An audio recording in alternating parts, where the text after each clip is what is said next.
जय माँ। अब हम लोग योग समन्वय की योगा ऑफ इंटीग्रल नॉलेज इसके संबंध में अंतिम 2 चैप्टर 27वें चैप्टर पे पहुंच गए। 28 चैप्टर है, तो 27वां चैप्टर है हठ योग। अब हठ, पिछली बार हम लोगों ने समाधि, फिर इस बार हठ योग और राजयोग, ये 2 और चैप्टर हैं। तो अब हठ योग से हमारे मन में जो, और अच्छा है ये योग दिवस के बिल्कुल करीब है ये spontaneously, so I am happy about it. लेकिन आमतौर पे जब हम लोग योग की बात सोचते हैं तो हम हठ योग की बात करते हैं, और हठ योग की भी नहीं एक्चुअली। हम लोग केवल आसन भी नहीं, क्योंकि आसन का जो मूल है वो बिल्कुल अलग है, योगिक मूल। हम लोग थोड़ी हेल्दी एक्सरसाइजेस स्ट्रेचिंग एक्सरसाइजेस। पर हठ योग जो ओरिजिन है इसका, हठ योग का ओरिजिन है ये तांत्रिक योगी और भी अन्य प्रकार के। तो एक तो उनका कारण था कि वो स्वस्थ, क्योंकि उस समय आपको स्वस्थ रहना आवश्यक है, आप कुछ भी योग साधना में लगेंगे। एक तो ये था। दूसरा, शरीर एक ऐसा इंस्ट्रूमेंट है जो आपके पास हमेशा है।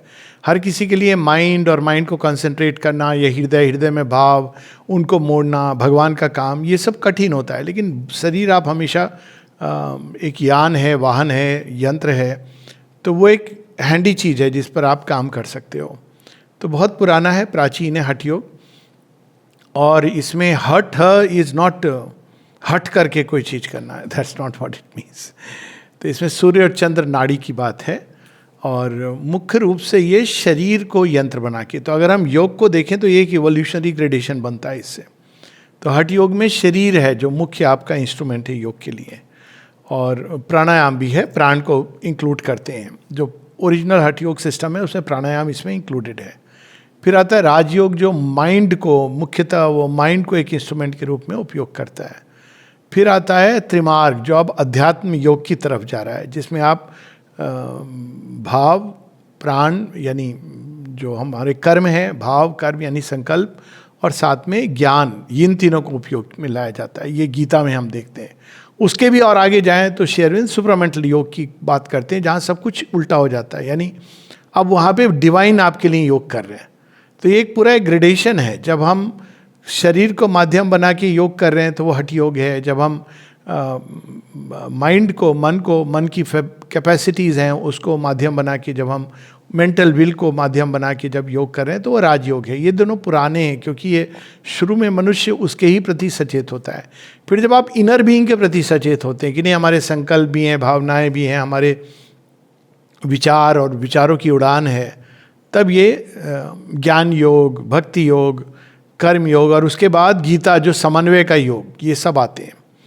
और उसके आगे, अगर इसके भी आगे, क्योंकि गीता का अंत वहाँ होता है सर्वधर्मान परित्यज्य मामेकं शरणं व्रज, कि अब भगवान तुम्हारे लिए योग करेंगे। तो जब हमारी आंतरिक विकास उस डिग्री तक आ जाती है जहाँ हम पूरी तरह आत्मसमर्पण के लिए तैयार हैं।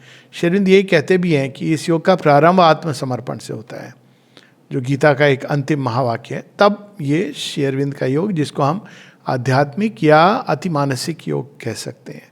तो ये एक पूरी ग्रेडेशन है। ये ऐसा नहीं है कि जो उच्चतर योग हैं या बाद में आए वो इसको नहीं ले सकते हैं, लेकिन आवश्यक नहीं है। तो लेकिन फिर भी एक बैकग्राउंड के लिए, क्योंकि श्री अरविंद ने जब योग समन्वय लिखा तो उन्होंने ये सारी चीज़ें, योग की पूरे ज्ञान को हम सबके सामने प्रकट किया। लेकिन इसका अर्थ ये नहीं है कि श्री अरविंद कह रहे हैं कि उनके योग में मैंडेटरी है कि आप आसन और प्राणायाम करें। मैंडेटरी नहीं है। वो तो ध्यान के भी आगे की बात करते हैं, open to the mother, he go steps one step further. लेकिन फिर भी ये आवश्यक है इनके बारे में जानना, हिस्टोरिकल कंटेक्स्ट में भी, और श्री अरविंद के योग में भी कैसे इसको इंटीग्रेट किया जाता है। क्योंकि शरीर अगर ऑब्स्ट्रक्ट करेगा हमारे प्राण की शक्ति को, हमारे मन के और आत्मा की प्रगति को, तो उसका तो आपको करना ही है कोई ना कोई इलाज, उपचार या उपाय।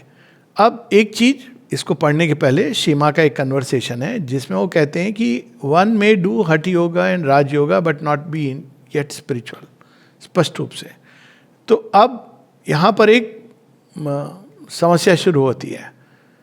तो कहने का अर्थ ये कि उनके द्वारा किया जा सकता है, लेकिन ये कोई आवश्यक नहीं है आप नियम से हठ योग के सारे आसन कर रहे हैं।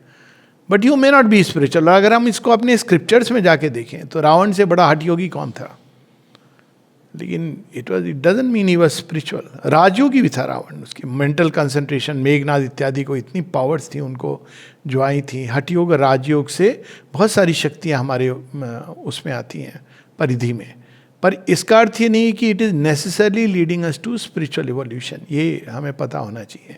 ये नहीं कि ये ना करो लेकिन उसकी शक्तियों को फिर भगवान के हाथ में रख दो। और यही हम अंतर देखते हैं कि अब रावण ने भी किया है हठ योग, और अंगद ने भी किया है, हनुमान ने भी किया है। हठ योग हमारी सबसे पहली, क्योंकि बॉडी के साथ कनेक्शन सबसे पहले होता है। अंगद पांव रख देते हैं तो रावण नहीं उठा पाता है। It is a Siddhi of हठ योग, इसको कहते हैं गरिमा। उसमें आप इस हद तक भारी बना सकते हो कि वो आपके शरीर हिलाए ना हिले। तो ये अंगद की सिद्धि थी। हनुमान जी के अंदर लघिमा, शरीर को इतना आप हल्का बना सकते हो कि रुई की तरह उड़ जाए। तो ये सिद्धियाँ होती थी जो स्पष्ट रूप से उनके अंदर ये थी, अंगद के अंदर, हनुमान जी के अंदर, because it's a very early humanity जो शरीर से बहुत जुड़ी हुई है। रावण के अंदर भी थी, काफ़ी ऐसी सिद्धियाँ थी। पर रावण और मेघनाद अगर प्रॉपरली देखा जाए तो राजयोगी थे। माइंड की पावर्स और उसमें व्याप्ति, पराक्रम, ये सब चीज़ें कुछ हद तक उनके अंदर। लेकिन उनका पतन हुआ क्योंकि अहंकार था, पतन हुआ क्योंकि कामना वासना को विजय नहीं कर पाए, तो इसलिए उनका पतन हुआ। तो ये एक छोटा सा बैकग्राउंड है इसके पहले कि हम लोग पढ़ें। आज जिसको हम हठ योग कहते हैं वो हठ योग नहीं है वास्तव में। दे आर आसनाज, आसन, नॉट योग आसन। आई डोंट कॉल देम योग आसन, ना मैं उसको योग कहता हूँ, क्योंकि योग का जो लक्ष्य है वो है युक्त होना। और युक्त होना किससे? ईश्वर के साथ या हाईएस्ट ट्रुथ के साथ, किसी ना किसी रूप में। तो अगर आप केवल एक्सरसाइजेस कर रहे हो तो वो एक अलग चीज़ है। इट्स गुड, हेल्थ के लिए कोई भी चीज़ अच्छी है। लेकिन जब हम ये शब्द उपयोग में लाते हैं योग, तो हमको ये सचेत होना चाहिए कि योग क्या है वास्तव में। क्योंकि अगर भारतवर्ष से ही योग का एक गलत अंडरस्टैंडिंग, गलत मैसेज जाएगा तो बाकियों की तो बात ही क्या। एक बार की बात है, छोटा सा, it's a joke but a real story.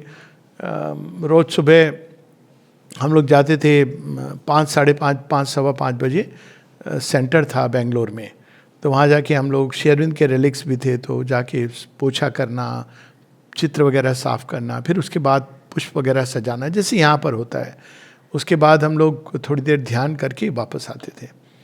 तो एक दिन जैसे ही मैं लिफ्ट में प्रवेश कर रहा हूँ, हमारे एक और मित्र मतलब उसी कॉलोनी में रहते थे, विंग कमांडर साहब, तो उन्होंने भी कहा, अरे सुबह सुबह आप रोज़ जाते हो और आते हो? मैंने कहा हाँ। बोले कहाँ? मैंने कहा श्री अरविंद भवन। तो कहते योगा करने। तो अब मैं समझ नहीं आया क्या बोलूँ। तो उन्होंने कहा नहीं बहुत अच्छी, क्योंकि अब आ रहा है ना 5वां फ्लोर। कहते नहीं बहुत अच्छी बात है, अच्छा रहता है बॉडी के लिए एक्सरसाइज। तो मैंने कहा हाँ बात तो सही है। अब उनको मैं क्या बताऊँ कौन सा योगा। उनको लगा मैं जाके कुछ आसन इधर उधर करके प्राणायाम करके आ जाता हूँ। तो ये एक कॉमन अंडरस्टैंडिंग। लेकिन भारतीय अगर इसमें भेद नहीं करते हैं तो थोड़ा मुझे दुख भी होता है। आसन इज नॉट नेसेसरली योगा और योगासन, पर अच्छा है। चलो इसी बहाने लोग यही समझ के करें। भगवान का खेल है। जो ओरिजिनल हठ योगी होते हैं, एक बेंगलोर में थे जिनको मैं जानता हूँ, वो 8-8 घंटे केवल सूर्य नमस्कार करते थे, क्योंकि शरीर को मथना आसान नहीं है। और ये लेमोरियन किंग्स का योग है। योग कभी ऐसा युग नहीं रहा जब योग दिया नहीं गया मनुष्य को किसी ना किसी रूप में। वो अपने पूरे जीवन को केवल हठ योग में, नाथ योगियों को आप देखो, पूरा वो लगा देते हैं। वो ऐसे नहीं है कि आधे घंटे हमने जी योगा कर लिया। This is the most stupid thing honestly. आधे घंटे हम योगा करके आ रहे हैं, योग तो नहीं, आप आसन करके आ रहे हो, और आसन भी नहीं कर रहे हो। क्योंकि आसन की जो मुख्य चीज है, आसन, आप शरीर की जो पोस्चर्स हैं, अलग अलग पोस्चर्स क्या हैं वो, ये पूरी एक आंतरिक विज्ञान है कि बहुत सारे ऐसे स्थान हैं जहाँ गांठें पड़ी हुई हैं हमारे। आप देखिए लोगों को कई बार जगह जगह दर्द होता है आयु के साथ, बहुत सी चीज़ें लोग कहते हैं जमा हो गई, ये हो गई, अलग अलग थ्योरीज हैं इसकी। एक तो हमारी ओरिजिनल 3 गांठें हैं जिससे हम बंधे हुए हैं, हृदय, तभी आप देखिए हृदय में थोड़ी पीड़ा, थोड़ा ईगो के बाहर हो गया, अरे बहुत पीड़ा हो रही है हृदय बंधा हुआ है। माइंड, थोड़ा सा कोई माइंड के समझ के परी जाती है, हम जो चीज़ चाहते हैं वो नहीं होती है, तो माइंड के अंदर भी कष्ट शुरू हो जाता है, शरीर के अंदर भी। तो ये गांठें हैं, ये गांठें हमारी इसलिए बनी हैं ताकि हम अपनी, कहते हैं ना, कायदे में रहें, फायदे में रहें। कायदा क्या है कि भाई तुम, ईगो की लाइफ है, ईगो के लिए जितना चाहिए भगवान ने दे दिया है। लेकिन योग इससे नहीं, अब जो योगी है वो संतुष्ट नहीं है इससे, वो चाहता है एक्सप्लोर करना कि इसके आगे क्या है, क्या संभावना है, क्या किया जा सकता है। तो वहाँ से योग की प्रारंभ होता है कि जहाँ मनुष्य की सीमाएं समाप्त होती हैं वहाँ योग का प्रारंभ होता है। और वो, उसका आधार क्या है कि हमारे अंदर बहुत सी छुपी हुई संभावनाएं हैं, लेटेंट पॉसिबिलिटीज, उसको जागृत करना, एक्टिवेट करना, वहाँ से योग की यात्रा प्रारंभ होती है। तो फिर योग के द्वारा क्या होता है, ये गांठें खुलती हैं। पर पहले तो ऐसे नहीं खुलेंगी। आप किसी गांठ को खोलने देखिए, कई बार तो और उलझ जाता है व्यक्ति, उनका लच्छा जिसने खोला वो जानता है। तो अब क्या करते हैं योगी, वो कहाँ कहाँ गांठें, ये बहुत ही इनका बड़ा ब्यूटीफुल सिस्टम है। उसके विस्तार में हम लोग नहीं जाएंगे क्योंकि हम चैप्टर पे केंद्रित कर रहे हैं। लेकिन वो आप देखिए सर्टेन मूवमेंट्स, वो एक जगह जा करके वो अटक जाता है, आपका नहीं होता उसके आगे, करते हैं ना, उसके आगे नहीं होता। तो ये नहीं कहा जाता कि आप जबरदस्ती सीधा कर लो, आप उस पोस्चर में वहां पर रुको। तो जब आप उस स्थिरता को लाते हो, आसन का अर्थ ही यही है, जब आप अलग अलग रूप से स्थिरता लाते हो तो वो धीरे धीरे धीरे वो गांठें खुलती हैं। अगर आप जबरदस्ती करोगे तो फिर हाथ पांव तोड़ के वो अलग बात है।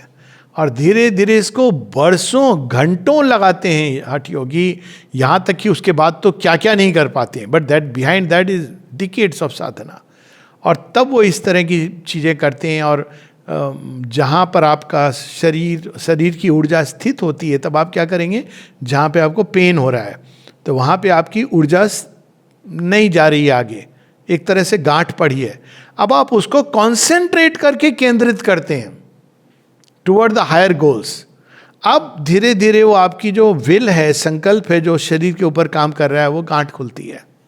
और जब वो खुलती है तो एक ऊर्जा का अक्षय भंडार खुलता है।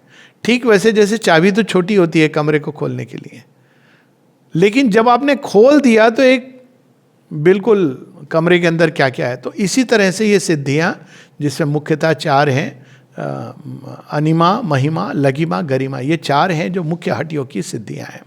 लघिमा यानी बिल्कुल छोटे से छोटे हो जाना। अब उसको दिखाते हैं पिक्चर में, तो दिखाते हैं कि आप एंट जैसे हो गए, ये उसका अर्थ नहीं है।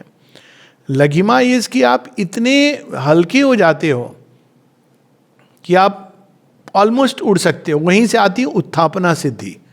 श्री अरविंद ने तो ये एक्चुअली एक्सपीरियंस की थी, लेकिन हठ योग के माध्यम से नहीं की थी। वो अलग तरह का हठ योग था उनका, घंटों एक जगह खड़े रहना, बैठे रहना, spontaneously he was doing it.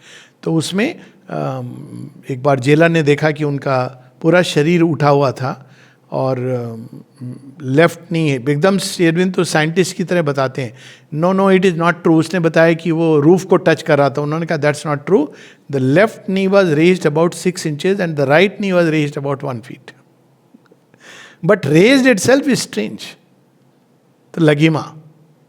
फिर होती गरिमा। श्री अरविंद को जिन लोगों ने बाद में जब उठाया तो कहते हैं उन्होंने कल्पना नहीं की थी कि इनका शरीर इतना भारी हो सकता है। तो गरिमा। फिर महिमा, उसमें आप इतने विशालता में प्रवेश कर सकते हैं चेतना की। ये चेतना की विशालता है जो सामने वाला अनुभव करेगा। इसमें यह नहीं कि आपका शरीर इतना बड़ा हो गया। महिमा और अनिमा, बिल्कुल ऐसे जैसे आप, you are nobody and nothing and therefore you pass through. ये चाइनीज सेइंग है इसके बारे में कि जब आपके सामने दीवार आती है तो आप क्या करोगे, कहती है चेंज एंड पास थ्रू। तो आप तो ये सारी सिद्धियाँ और भी हैं जो हठ योग से आती, प्राकाम में और भी हैं जिनकी हम लोग बाद में बात करेंगे। लेकिन अभी चैप्टर 27 हठ योग। अब यहाँ फिर से एक बार योग को डिफाइन कर रहे हैं Shri Aurobindo, page 528, 528। All yoga is in its nature an attempt and an arriving at unity with the supreme. उससे कोई भी कम चीज को योग का नाम देना वास्तव में दुनिया नहीं समझती, वो अलग बात है, but we do believe that there is a supreme consciousness with which you can unite. ये चीज क्रिश्चियन और इस्लामिक ट्रेडिशन में नहीं है, क्योंकि वहाँ पे ड्वेलिज्म है. हमारे यहाँ अद्वैत का मुख्य धारा है. ड्वेलिज्म में क्या होता है? रिलीजन होता है, जहाँ प्रे करेंगे भगवान वहाँ है जो आपको ग्रांट करेगा. देर इज नो योग दैट वे. हालांकि वो अनकॉन्शियसली करते हैं, कुछ एक उनके जेस्चर्स हैं जो आप देख सकते हैं कि वो योग से प्रभावित है. हो सकता है कभी ये धारा उठी हो कि आप ज्वाइन कर सकते हो, लेकिन बाद में वो समाप्त हो गई. मेन स्ट्रीम में तो नहीं है. भारत में ये है कि आप सुप्रीम से, भगवान के साथ एक हो सकते हो, और उसकी लॉजिक ये है कि भगवान केवल ऊपर नहीं बैठा है, भगवान आपके हृदय के अंदर है. चूंकि वो हमारे अंदर है, you can become one with him. तो योग is ultimately union with the supreme.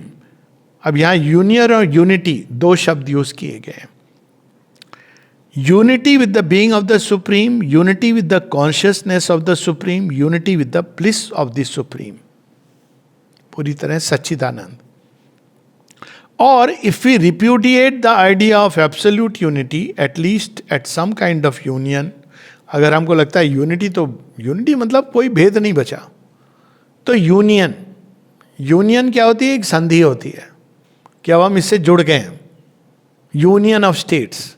Unity एक हो गए हैं. तो अगर एक नहीं भी हो सकते हैं, संधि. अब देखिए कैसे दिखाया गया है इसको. रामायण में एक पैरेलल स्ट्रीम चलती है योग की. तो वो स्ट्रीम क्या है? क्या करते हैं सुग्रीव राम जी के साथ? संधि करते हैं. हनुमान जी की प्रेरणा से संधि करिए. अब क्या होता है संधि का परिणाम? जब आपकी वानर चेतना भगवान के साथ संधि, यूनियन में आ जाती है, तो आपके लिए कुछ भी असंभव नहीं है. तो ये संधि यानी यूनियन या यूनिटी, जहां आप बिल्कुल तादात्म्य में, ये दोनों चीजें. यूनिटी कुछ लोगों को बहुत इंटिमिडेटिंग लगता है, तो यूनियन, ये दोनों चीजें संभव है. यूनियन का क्या मतलब? सालोक्य.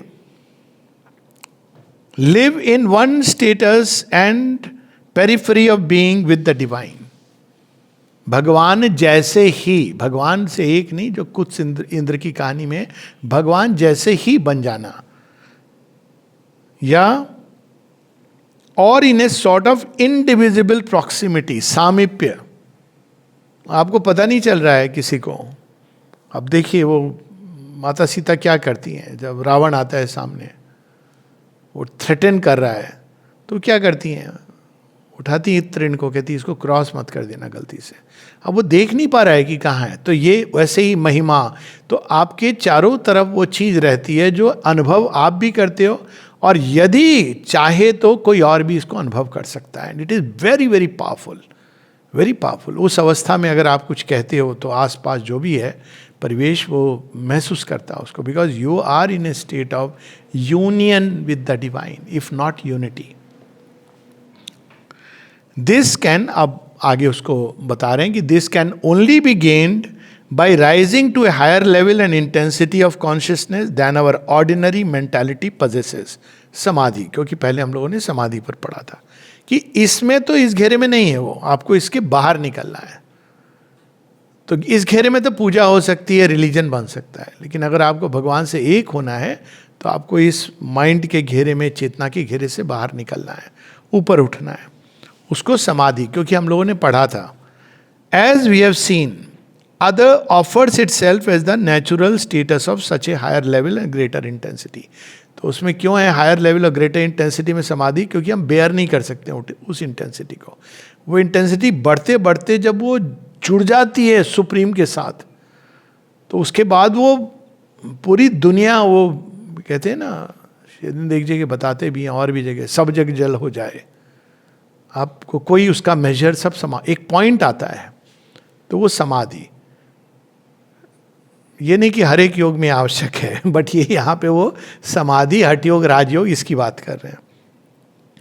It assumes naturally a great importance in the yoga of knowledge, because there it is the very principle of its method and its object to raise the mental consciousness into a clarity and concentrated power by which it can become entirely aware of, lost in, identified with true being. So yoga of knowledge में, और ये knowledge के under ये शेयरविंद दे रहे हैं, ये आवश्यक है.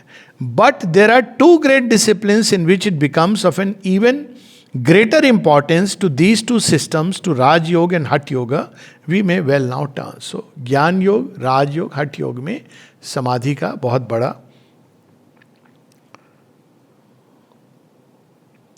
अब थोड़ा वो इंटीग्रल योग के बारे में भी कह रहे हैं, बाद में उसको विस्तार से बताएंगे.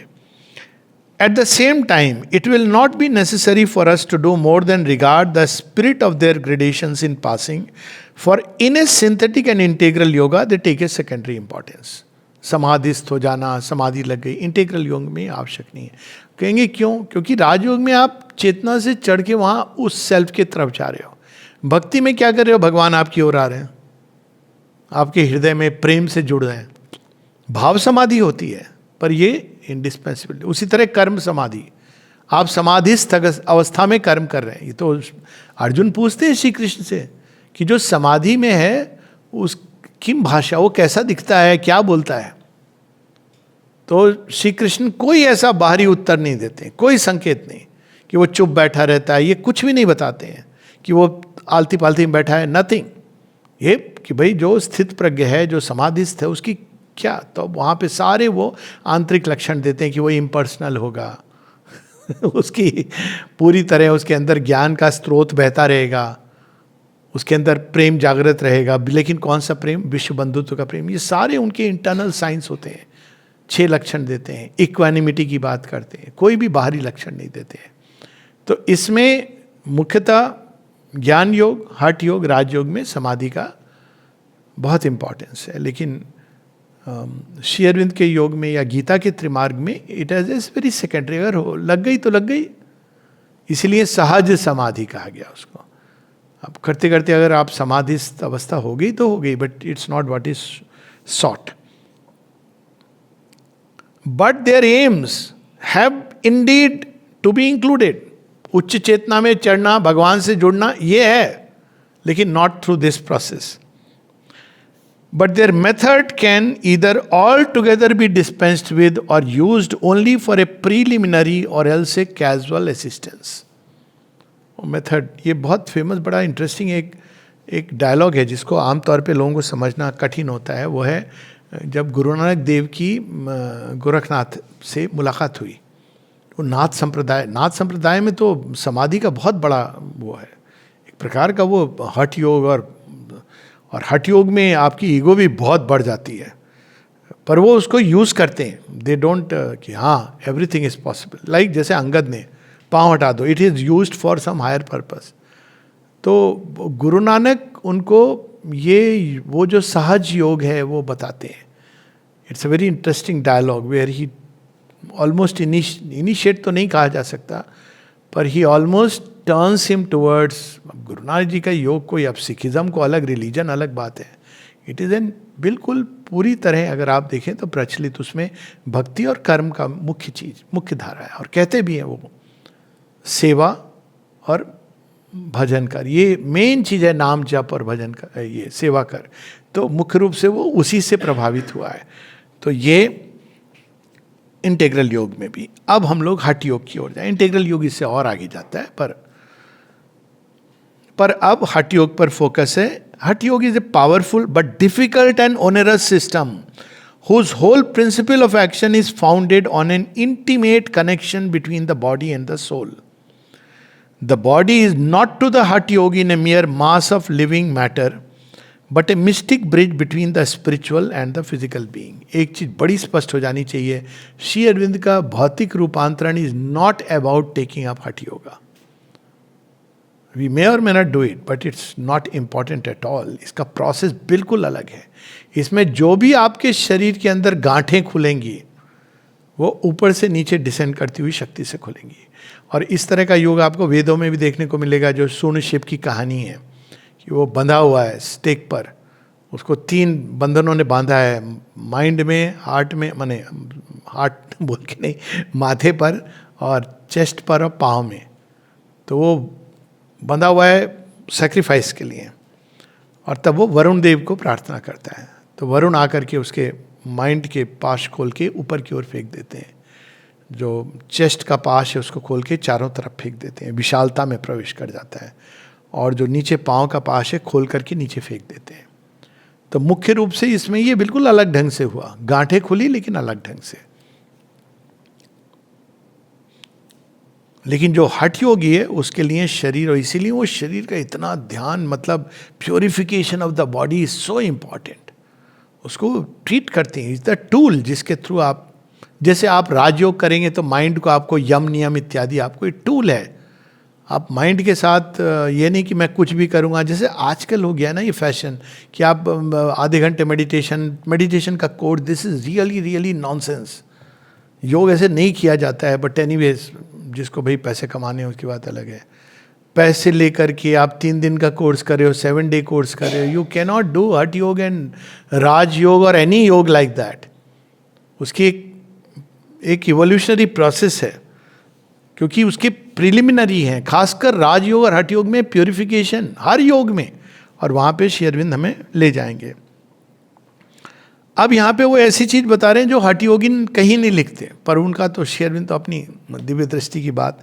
हठ योगिन में be summarized from our point of view. In fact, the whole aim of the Hatha Yogin may be summarized from our point of view, though he would not himself put it in that language. तो वो कह रहे हैं, as an attempt by fixed scientific processes. Scientific क्यों कह रहे हैं वो? क्योंकि एक तो भौतिक साइंस है और उसके पीछे एक अकल्ट साइंस है, प्ले ऑफ फोर्सेस, ऊर्जाओं का खेल। As an attempt by fixed scientific processes to give to the soul in the physical body the power, the light, the purity, the freedom, the ascending scales of spiritual experience. शरीर में रहते हुए शरीर को ये आप द्वार बना देते हो इधर उधर खोल करके, ताकि आपको ये अनुभव हो सके सोल को। If it dwelt here in the subtle and the developed causal body. Normally आपको वो अनुभव सूक्ष्म शरीर या causal body, मनोमय शरीर में जाके मिलते हैं। हठ योगी कहता है मैं तो इसी में रह करके भगवान को अनुभव करूँगा। ये है, इट्स नॉट अबाउट रूपांतरण of the body, for God sake it is not हठ योगा कि श्री अरविंद के योग में रूपांतरण के लिए, नॉट एट ऑल। होता तो माने बता दिया होता है, यहाँ पर भी हम लोग करते हैं, but we should not mistake. माने चीज़ क्या है, करें जो चाहें हम करें, सबकी मर्जी है, अपनी फ्रीडम है, लेकिन अंडरस्टैंडिंग हमारी गलत नहीं होनी चाहिए, क्लैरिटी होनी चाहिए उसमें। अच्छी चीज़ है हेल्थ के लिए, मैं भी बता रहा हूँ, लेकिन वन शुड नॉट मिस्टेक कि ये फिजिकल रूपांतरण पे माने। एक बार मैंने सुना किसी ने कहा माने इतना फिजिकल रूपांतरण पे जोड़ दिया है तो यहाँ पे हठ योग मतलब आसन क्यों नहीं होते। मैंने कहा पहले तो आसन इज नॉट योगा। दूसरी बात है भैया, जो चीज़ भगवान कर देते हैं ऊपर से आपके शून्य शेप की तरह तोड़ देते हैं, गांठे हैं, आप इतना कष्टपूर्ण है प्रॉपर हठ योग, 8-8 घंटे 10-10 घंटे, it's not half an hour. वो ठीक है स्वास्थ्य के लिए, मोबिलिटी के लिए, it's very good, you need it.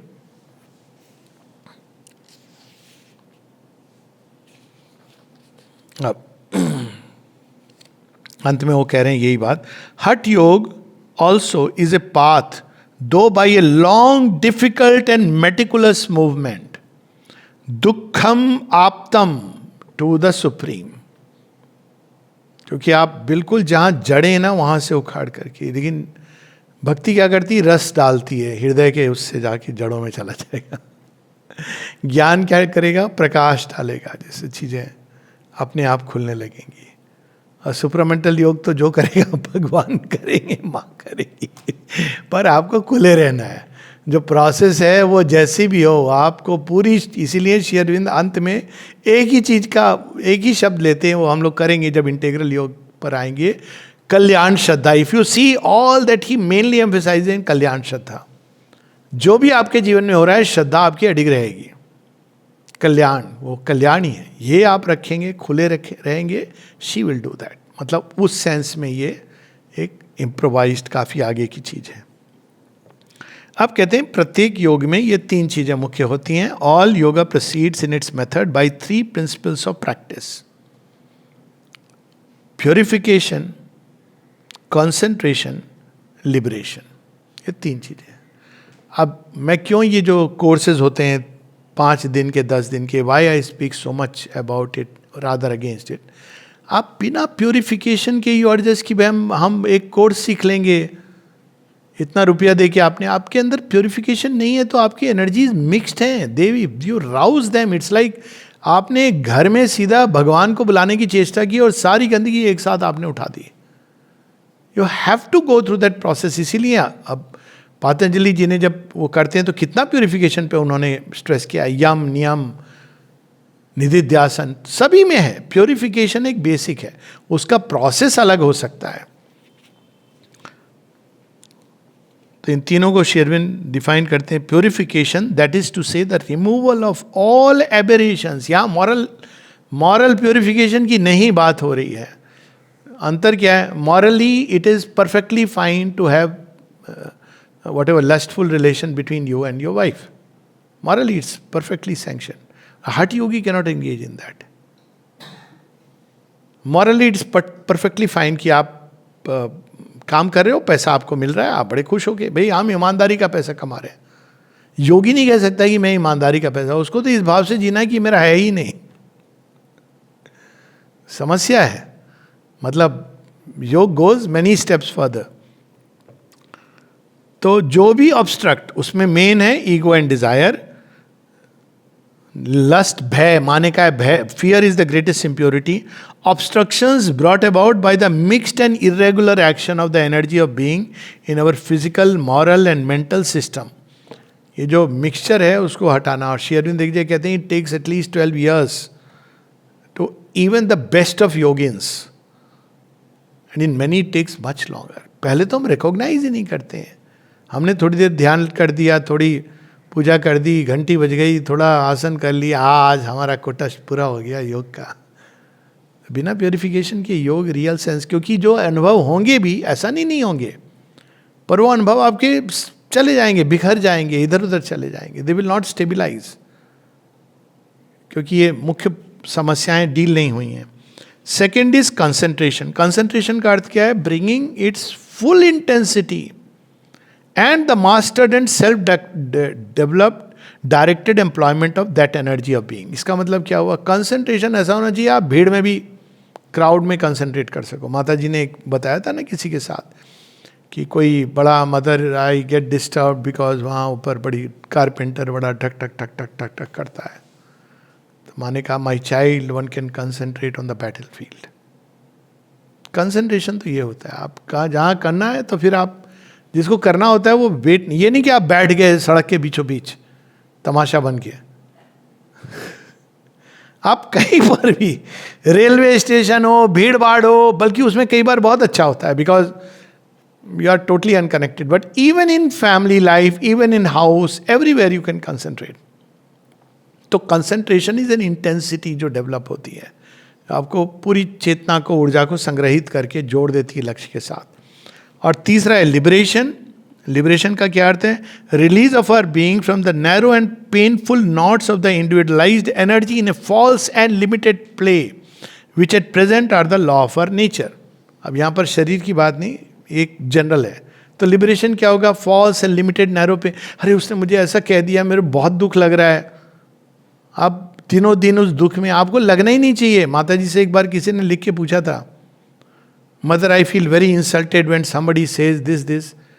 तो माने का my child those who take yoga do not feel insulted. ये जिसको कहा था माने, उन्होंने स्वयं मुझे ये बात बताई थी over promenade dinner. Mother said कि my child if you want to do yoga you cannot feel insulted. Knot है ना लिमिटेड प्ले. मैं मिस्टर सो एंड सो, मैं फला फला, मैं ढिमका. और ये तो बड़े एक्सपीरियंस होते हैं आश्रम आते ही आपको पहले ही. यहाँ पर मेजर को, मैं नहीं, मेजर जनरल को मेजर कहने लगते हैं लोग. क्या उनको लगता है भाई जनरल तो बड़ा आम कैटेगरी है, तो मेजर बड़ा बड़ा है. ऐसे से होते हैं. आप कोई पूछ ले कौन हो तुम भाई, कहाँ जा रहे हो, आप वहाँ बोलेंगे ना हम सो एंड सो. कहते हैं अच्छा वो अपने पास में रखो पॉकेट में. आश्रम का गेट पास है कि नहीं वो दिखाओ. एक आए थे पाक गेस्ट हाउस की बात है, हमारे आर्मी के रिटायर्ड कर्नल. उन्होंने वहाँ बैठ के गप मारने की आदत होती है, और आर्मी तो थोड़े ज़्यादा ही होती है. वो वार ये वार थे भी बेचारे, वो उन्होंने शुरू कर दी अपनी कहानी। तो 5 गेस्ट हाउस में जो बैठे थे, थोड़ी देर बाद उन्होंने कहा देखिए अभी आप ये सब बताने की ज़रूरत नहीं है, आप चुप रहिए, हम अपना काम करें। उनको आके मेरे पास रोने लगे, बोले उन्होंने ऐसे बोला। मैंने कहा ठीक ही तो बोला, आप यहाँ अपनी कर्नलगिरी दिखाने आए हैं या आप भगवान को पाने आए हैं? उसने ठीक बोला, आपका इलाज किया तो मेरी तरफ, लेकिन बहुत इज्जत करते थे तो कुछ बोले नहीं। फिर मैंने उनको समझाया, मैंने कहा देखिए यही सब पकड़ के तो हम सीमित हो जाते हैं।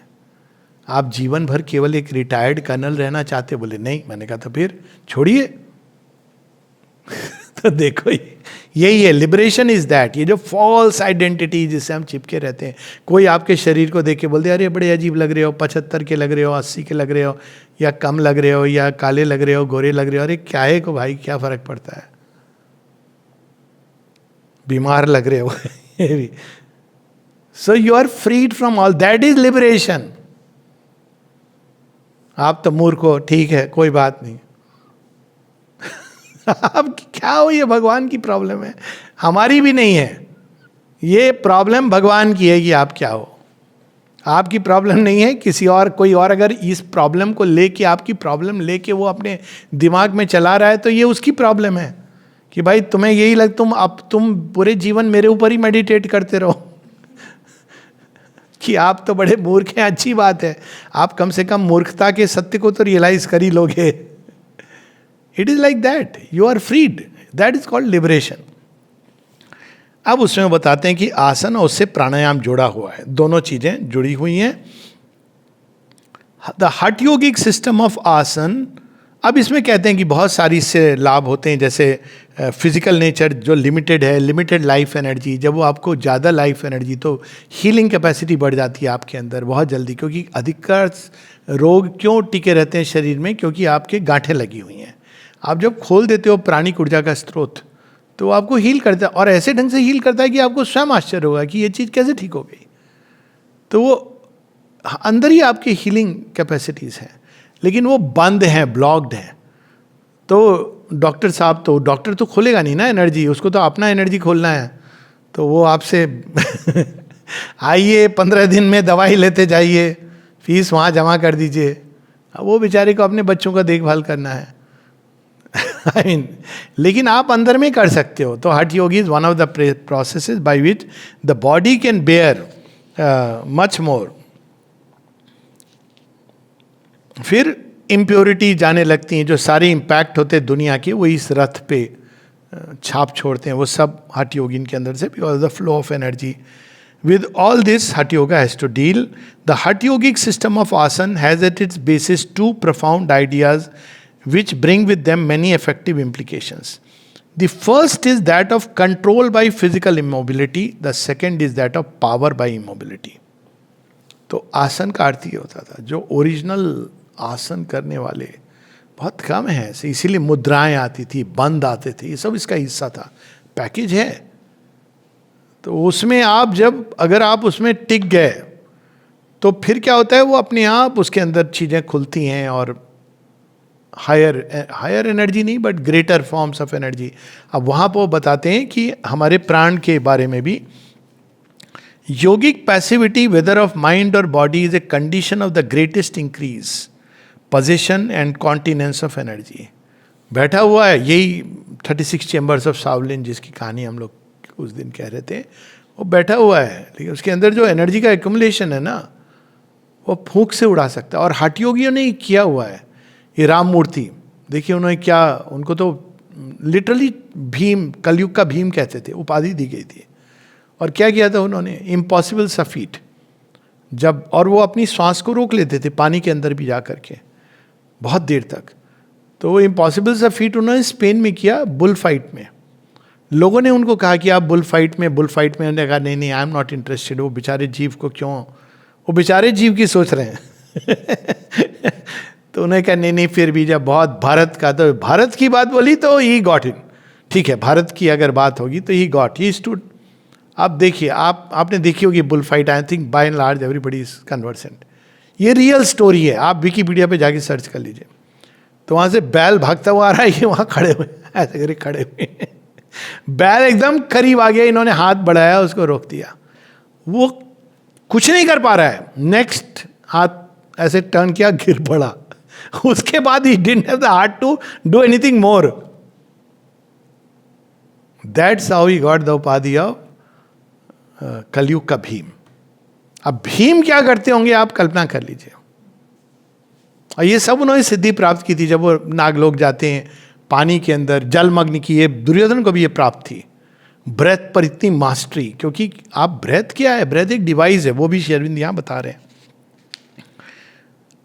इनएबिलिटी टू होल्ड बॉडी कैसे आती है, आप देखेंगे कि जो शुरू में ये बहुत लोगों के साथ होता है, even when they read Shri Aurobindo, पांव हिलने शुरू हो जाएंगे, क्योंकि आप बिना हिले काम नहीं कर सकते हैं। बंदरों की ये पहचान होती है कि हिलेंगे। मतलब आप देखो जू के अंदर कोई जीव इतना हुलचुल नहीं करता है जितना बंदर करता है। उसको कोई ये नहीं कि आपने फ्रूट दिया, ऊपर से नीचे वो कुछ करता रहेगा बेचारा, उसको उसका बंदर की पहचान है। वो ऊर्जा को क्यों, नहीं there is a logic behind it. बंदर एक ट्रांजिशन हो रहा है, उसके अंदर मन की ऊर्जाएं आ रही हैं। अब उसको मन का क्या करेगा, उसको समझ नहीं आता है, तो वो ऊर्जा उसको क्या करती, कोई भी चीज उठाएगा उसको देखेगा, उल्टेगा पलटेगा फेंकेगा। मथुरा में तो इतने एक्सपर्ट हो गए हैं, आपको चश्मा और घड़ी, फ्रूटी की बॉटल तब वो देते हैं, एक्चुअली ले लेते हैं। मैंने आंख के सामने देखा है, सब हमें समझाया गया था, मैं तो चश्मा पहनता नहीं हूँ, और घड़ी हाथ से नहीं लेंगे पर यू शुड बी केयरफुल। लेकिन मेरे एक मित्र थे, उनका चश्मा, अब वो हाई पावर चश्मा था, उन्होंने सीरियसली, मैं जा रहा हूँ ग्रुप में, क्या ले, झट से लेके चला गया। उसके बाद उसको फ्रूटी की बॉटल सब दिया, उन्होंने फेंकी। तो उसकी लॉजिक क्या होती है कि फेंकोगे तो वो पकड़ेगा और छोड़ देगा। अब नीचे नाला था तो चश्मा नाले में गिर गया। तो ये बिकॉज मन की जो ऊर्जा आती है ना, इसलिए उनके अंदर क्यूरियोसिटी बहुत होती है। वैसे सिंह को देखें तो बैठा हुआ है, उसको कोई फर्क नहीं, खासकर जब उसका, लेकिन वो अजगर का इनर्शिया नहीं है, वो इमोबिलिटी ऑफ द लायन, इसलिए उसको क्वाइट पावर कहा गया। उठा अगर वो दहाड़ा उसने तो हिल जाएगा आसपास। तो ये सारी चीजें ये पशुओं में ये ऑटोमेटिक हैं। तो पावर ऑफ फिजिकल इमोबिलिटी, और इसीलिए हम लोग इस ऊर्जा को ज्यादा देर संवरण नहीं कर पाते। फिर साथ में क्या होता है कि केवल हमारे अंदर की प्राणिक ऊर्जा को वो नहीं बैलेंस कर रहा है, अर्थ की एनर्जी को भी उसके साथ भी इंटरचेंज हो रहा है। ये एक इंटरचेंज है जिसके बारे में हम नहीं जानते।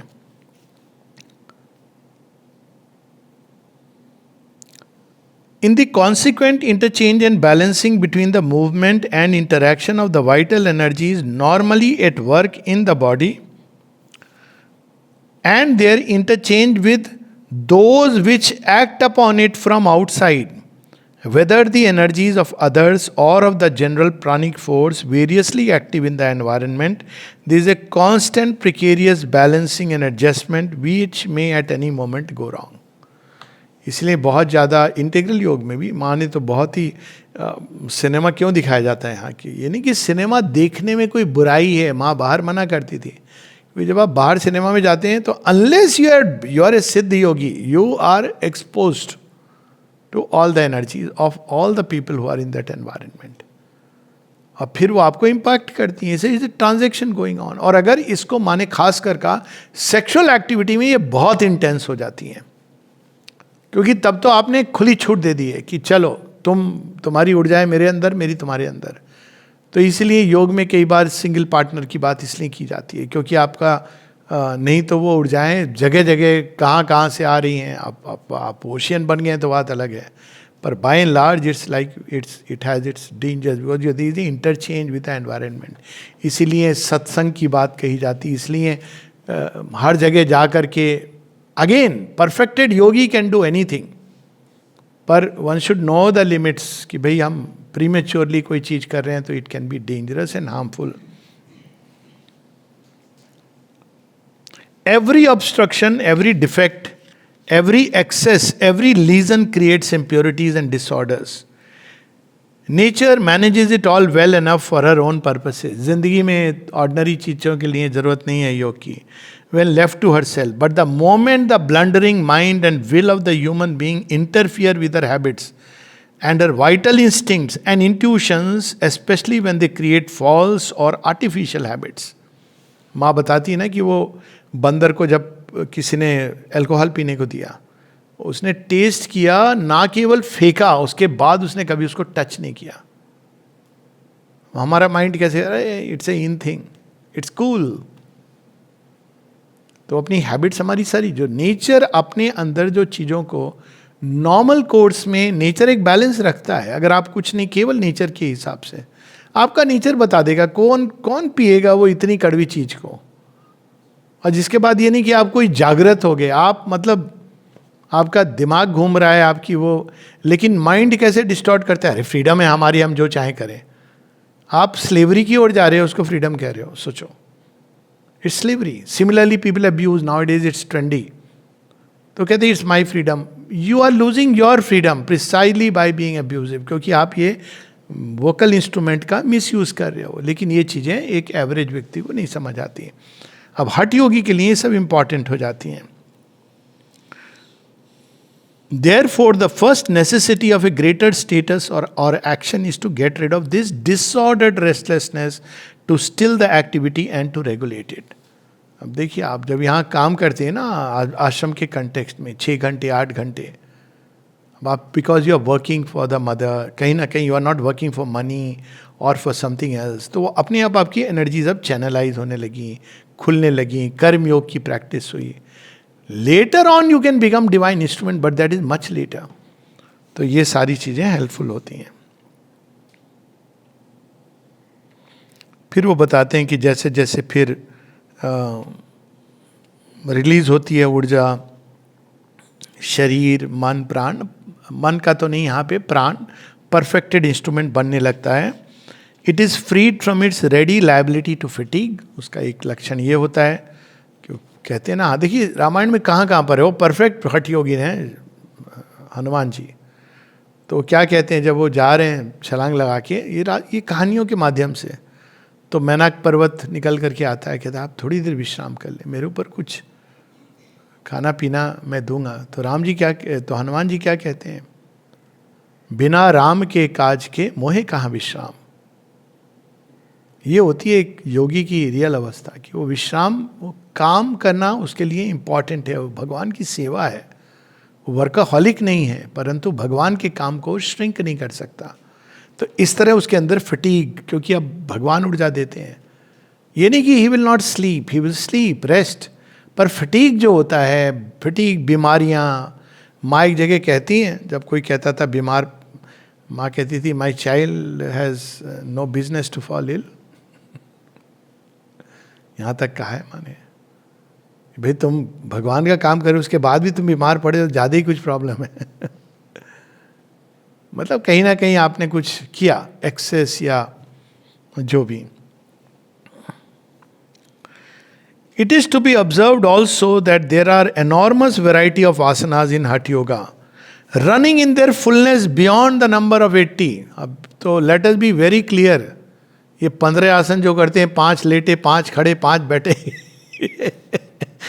आसन ठीक है, हठ योगी नहीं है ये. हठ योगी तो 84 ना जाने कितने आसन करते हैं, मिनिमम है 80.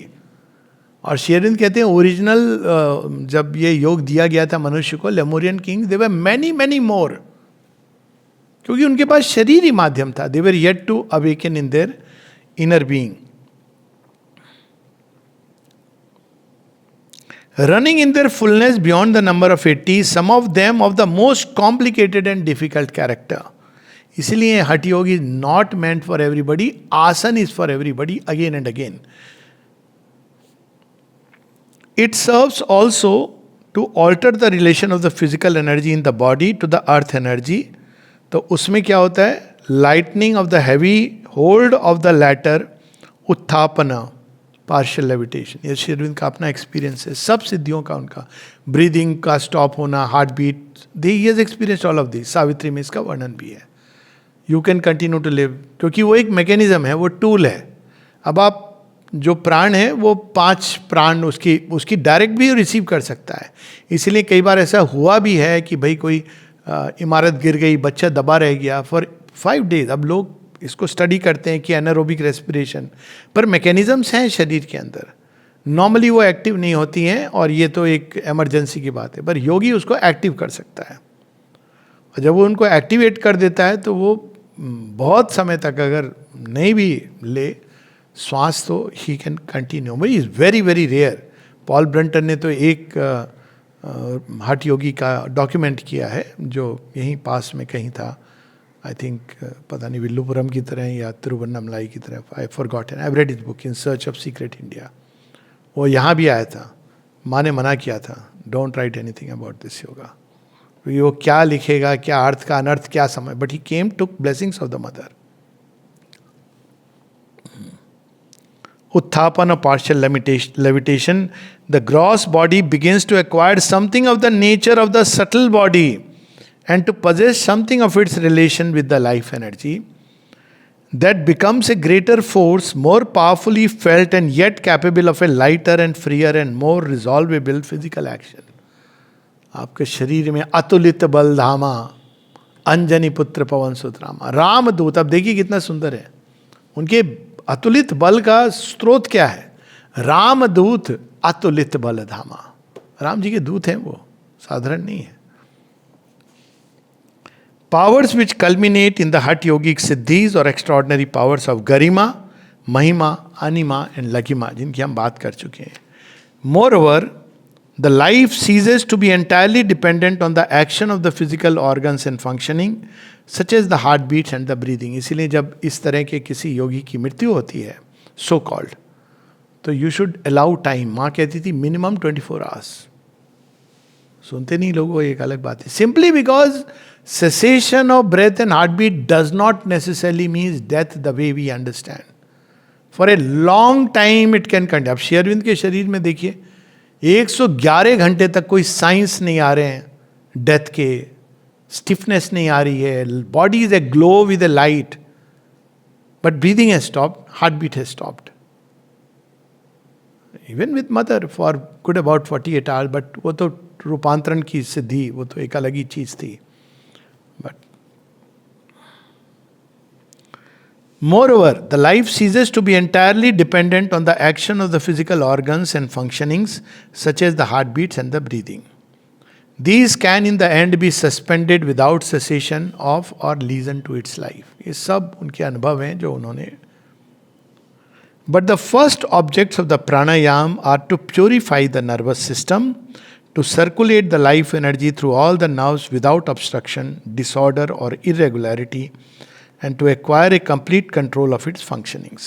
So श्री अरविंद के योग में कौन सा प्राणायाम किया जाता है जो रिकमेंडेड है श्री अरविंद माता जी के साथ? जो करना है करिए, अदरवाइज लेकिन इसमें केवल नाड़ी शुद्धि की बात की है श्री अरविंद माता जी ने। If one wants to do, नाड़ी शुद्धि बहुत सरल है। तो आपने देखा होगा, इस पर स्टडीज़ भी हैं, आप जब सोते हैं एक तरफ तो या कभी कभी चलते फिरते, यू विल सी कि आपकी अगर ऑब्जर्व करें सडनली, मतलब पागल नहीं हो जाएं कि हम ऑब्जर्व करें सारे समय, लोग कहेंगे भाई डॉक्टर को दिखाओ नहीं तो आप कभी रैंडमली ऑब्जर्व करिएगा कि एक समय में जनरली एक नॉस्ट्रिल ज़्यादा एक्टिव होता है, हालांकि दोनों खुले। इवन आप अगर श्वास लेंगे तो एक नॉस्ट्रिल, और इसकी रिवर्स नाड़ी एक्टिव होती है। ये साइंस है एक्चुअली।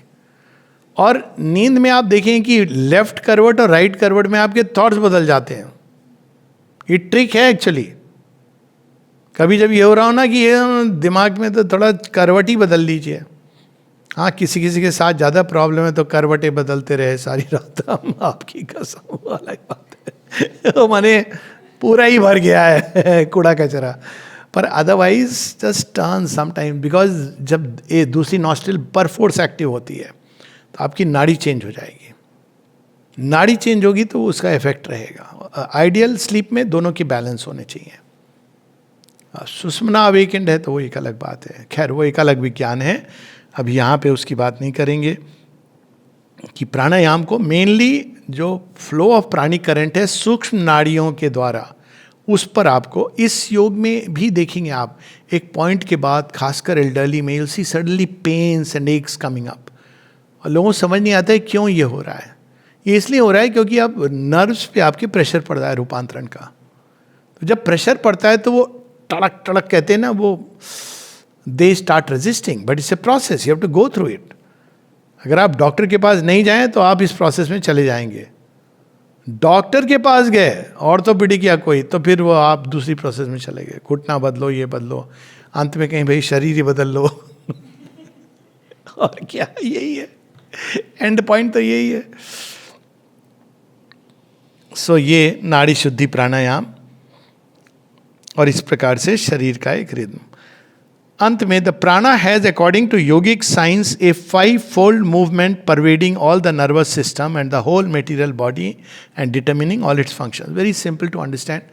ब्रीदिंग जो है वो केवल एक बाहरी इंस्ट्रूमेंट है, लेकिन जैसे आप कोई चीज़ करने के लिए आप एक फिक्स्ड इंस्ट्रूमेंट को डिस्पेंस कर सकते हैं, लेकिन चीज क्या है असल, वो प्राण है. प्राण ऊर्जा एक कॉम्प्लिकेटेड इवोल्यूशन के थ्रू बना है.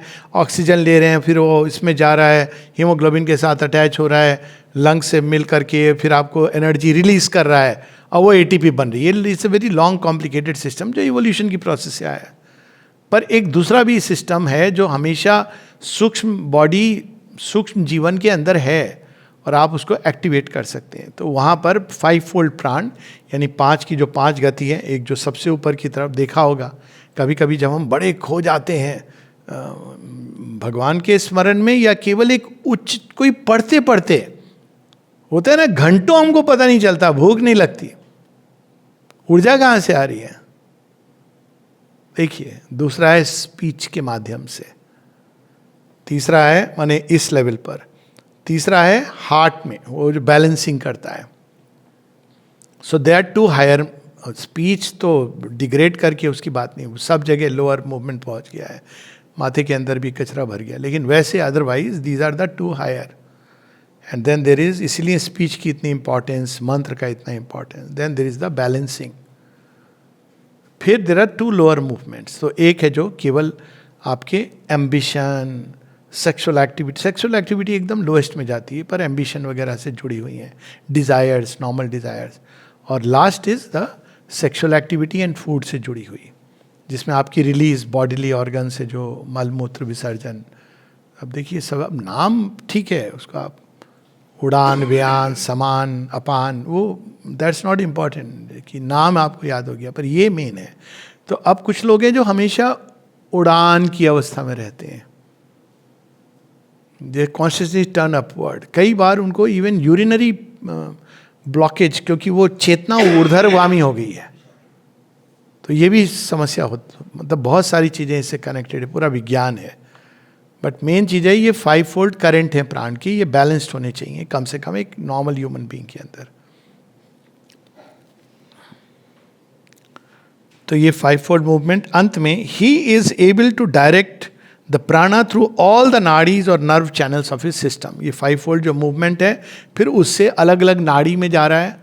तो जो योगी हैं वो इस प्राण को अधिकृत होता है, उसके अधिकार में नहीं होते हैं, प्राण उनके अधिकार में है, तो उसको वो डायरेक्ट. तभी आपने देखा ना 5 घोड़े जो पूरे रथ के, तो घोड़े अगर आपको ले जा रहे हैं मतलब आप उसके अधिकार में. अरे मन किया हो चलो वहाँ चलते हैं, अरे वो चीज़ देखी बड़ा अच्छा लग रहा है, मज़ा आएगा, तो घोड़े आपको ले जा रहे हैं. दयनीय अवस्था है. जब आप कहते भाई जाऊंगा, मैं डिसाइड करूंगा, आप घोड़े चाहिए आपको जाने के लिए, लेकिन आप उसके मास्टर हैं, जहां भी जा रहे हैं घोड़े को, लेकिन आप डिसाइड कर रहे हैं, निर्णय ले रहे हैं. तो यहां पर प्राण के 5-fold मूवमेंट की बात है. He becomes aware of its action in the 6 chakras of the nervous system and is able to open it up in each beyond its present limited habitual and mechanical working. इस योग में, integral योग में ये ऐसे नहीं होता है. इंटीग्रल योग में ये ऊपर से उधर मुखी कुंडली, जैसे जैसे माँ की शक्ति उतरती है, माइंड खुल जाएगा तो विशाल यूनिवर्सल माइंड में प्रवेश कर जाएगा. आपकी स्पीच खुल जाएगी तो वो tune divine, it will tune itself to the divine pourings. आपका हृदय खुल जाएगा तो यूनिवर्सल प्रेम उसके अंदर आ जाएगा. आपकी प्राण ऊर्जा खुल जाएगी तो limitless energy to do the divine work. Ambition वाला पार्ट चेंज हो गया. और अगर आपकी भौतिक शरीर की जो लास्ट कॉन्क्वेस्ट है वो खुल गई, तो फिर तो भगवान के वाहन बन गए.